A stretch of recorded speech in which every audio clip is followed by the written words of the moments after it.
So if you are struggling with your entries, or you are wondering how I get my sniper entries, I'll pop up on the screen here multiple entries which I've actually had recently, and maybe some of my best ones. And in this video I'm going to talk about how I actually get these entries and how people seem to overcomplicate their entries, whereas I think it's really simple, and the more simple your trading is, the easier it is to actually get the entries and less human error is involved in the process. Obviously this isn't going to be full detail like in my mentorship. So if you go on my mentorship, if you see here, we actually have the mentorship and a beginner's course. Full in detail analysis and everything, all the lessons is in the mentorship, so go check that out in the video description. But I'm going to give you a quick little lesson on how I actually get my entries in this video, and maybe you can learn a thing or two in the process. I haven't actually done a charting video in a while, and you guys seem to love when I talk about entries and talk about how I actually got into the trades. So that's what I'm going to talk about in this video. So I'm going to use the replay tool just so it's easier to explain what my thought process is actually in the moment, because it's easier to just say, oh well, it came up and I got in here. But when I'm actually saying what I'm thinking during the trade, this is when it makes it a lot more clearer for you guys that are actually watching, that aren't really clued in on exactly what I look for, like my mentorship members. They know exactly what's happening here. So just going to do that for you guys now. So obviously we have consolidation. This is very clear. And if you're just trading simple support and resistance, you label this level here as a support, which then broken. And a lot of people would look to retest and enter here for, short positions. So you look to enter, get short positions and catch the move down on the retest of this resistance. But this isn't how I actually get my entries. What I look for is you have the consolidation. I want to retest into the consolidation to then drop. But how do we know where it's going to drop from? This is where I actually use the sniper entries to actually find this out. So trading is very simple because price often retests where it's actually broken from in the first place. So what I was actually looking for was a retest in this area here. So price was using this as the resistance level, and if we just look here, price came up, came back down, tested this support area, came back up, and when it broke above, it retested this level. We didn't actually create new highs. Obviously you could say this was a high, but nothing actually came from this high, so I don't count it. And then we broke back below. So now I'm looking for a retest back into this level to then sell. People will say, oh well, why would you use that level when price just broke straight through it? But also we have added confluence of an imbalance area. So I know a lot of you guys in the comments and people watching this video will be talking about imbalance because it's very simple, and I do think that it aligns perfectly with these previous support, these previous resistance zones that have happened in the past, and that is why I use them kind of in combination with each other so that you can get very nice entries. So let's say you're entering exactly on this level here with a 10 pip stop loss. Your stop loss depends on whatever you're doing. Risk to reward doesn't really matter for this example. And then we just play it on, and then the trade goes down to the take profit. I often feel like when you're trading with imbalances, a lot of people will use imbalances which have happened 4 weeks ago, and they look on their chart, they'll zoom out and be like, oh, I'm using this imbalance. It happened a month ago, but I still think it's valid. I don't really think this is the case, because since I started using the 15-minute time frame only, I've been able to get crazy entries just from using imbalances which have happened very recently. So I wouldn't be interested in trading an imbalance which hasn't happened within the past day or 2 days. This can be different depending on the setup, because sometimes I won't even use an imbalance if it's happened an hour ago, just depending on how the candle actually has formed and how price is reacting coming up to that candle. But you see in this example here, price then broke the structure, which was our reason to look for sells. Simple break of structure, test into the imbalance. There's multiple different ways to get into this trade, and more detail wise in my mentorship I did a full breakdown of this trade, talking about risk to reward, everything, multiple different entry opportunities. Very nice. But that's a simple way just to get into this trade.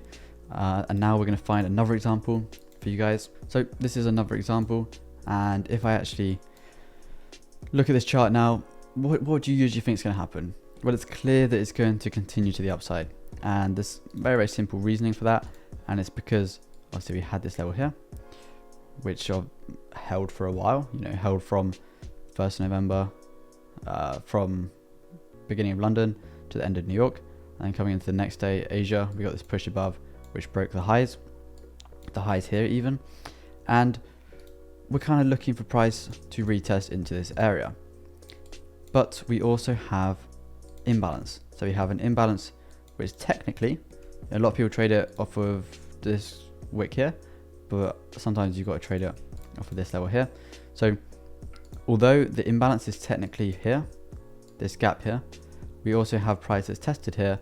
And the way I kind of like to do it is, if prices come up here, gone up, this is kind of the level we want to retest into to actually then go to the upside. In this situation, the difference is only 3 pips. So it's kind of minuscule, but it's just something that you can look at and test to see if it actually affects your entries and affects if you're actually getting tagged in the trades in the first place. If you're missing trades because of it, then maybe look and see, well, could I use maybe the previous couple of wicks instead of the immediate wick that came actually before the imbalance candle. So again, we're combining the support retest, but we're going a little bit deeper and we're going into the imbalance retest. So we'll draw this on, we'll draw both on so you guys can see, you know, it could hit both, but I'd usually be entering off of this one here. Price comes down, retest him, and then boom, goes to the upside. Risk to reward wise, you guys know what I usually use. I use a 10 pip stop loss and I use a 30 pip take profit. So that would be like that. And it'd be a simple 1 to 3 and captured within, you know, 8 AM entry and 9:30 TP hit. So 1 hour 30 trade and you've got the take profit hit. And this is obviously isn't the full breakdown of the trade because that's what I say for the mentorship, but you guys can see how simple the trading is.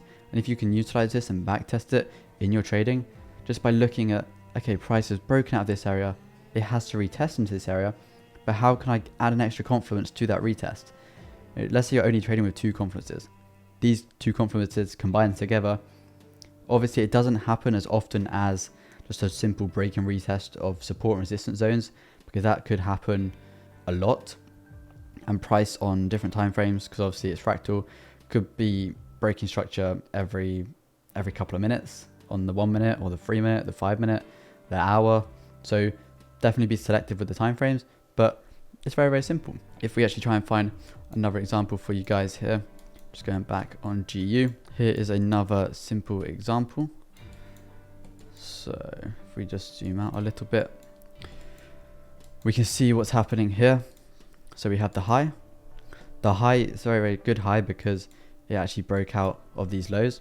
So if we draw these lines across this level, these 2 levels have actually been destroyed by this push down. So this high is a very, very strong high. And then once we actually broke this high with this push up here, this is when we're looking for longs. But obviously, how do we get into longs? We look at retest into the imbalance from the initial push up. So now we're looking for entries in this level. So if we draw a little risk to reward tool down here, you know, stop loss doesn't really matter because it's just based off how you trade yourself. But once again, price, if we look back, this level here, if we could do it the whole area because of the body, you can see price has imbalance here, breaks the high, come back and tests. Where does it test into? The imbalance, and then we go to the upside. So literally looking for the same exact thing to happen here. So will it happen? We will find out. If we play price on a little bit, there we go, wicks in, and then take profit hit. The exact same thing that you saw over here was then replicated exactly the same again 2 days later. So same entry, TP hit, same entry, TP hit, just by using simple sniper entries. And you guys see the drawdown is very, very minimal. You're not going to get 20, 30 pips drawdown because you're entering at the support zone. You're entering on the imbalance, you're entering on the wicks, so your entries are going to be on the wicks anyway. And you need to make sure to set limits at these entries, because a limit is more likely to get hit than a market execution because of the human error actually involved when you're actually executing yourself. If I'm sat here at the charts, I see the trade, but I'm on my phone and I'm like, it's not really looking too good for a sell. It's not really looking too good for a buy. I'm not going to enter this trade. Whereas if you set a limit, because the trade is completely valid, then the trade will be executed whether you like it or not. It's as simple as that. And that's kind of the way you want to keep it as well. You want to make it simple so that you know exactly when your trade is going to win and when your trade is going to lose. Obviously, I'm not going to say about a strategy if it doesn't actually work for me personally. And if you guys see on the screen here, the WillssFX book, which I've actually been using for this strategy, for these entries over the past few months, obviously in more detail in my mentorship, we've been getting consistent results. 31.5% profit in the past 5 months. Didn't trade all of July, we only had the last week of trading on this account, but then 4%, 4%, 9%, 9%. Very, very nice results, and we're only 13 days into November as well. So if I continue trading these setups every single day of the month, then we could get obviously a lot more profit, but I only trade a couple of days a month, so the result's going to be different than if you fully traded like a lot of traders do, where they trade every single day. You're going to get either more profit, hopefully, rather than more drawdown. But it's very, very nice. Very, very nice, simple way of trading. And I think that you guys can actually learn a little bit from this. And like I said, if you want to backtest this, then use FX Replay, link in the description, check that out. It's a good way of backtesting and collecting data on your backtesting. And then my mentorship is down there too to learn how I trade. And I'll catch you guys in the next video.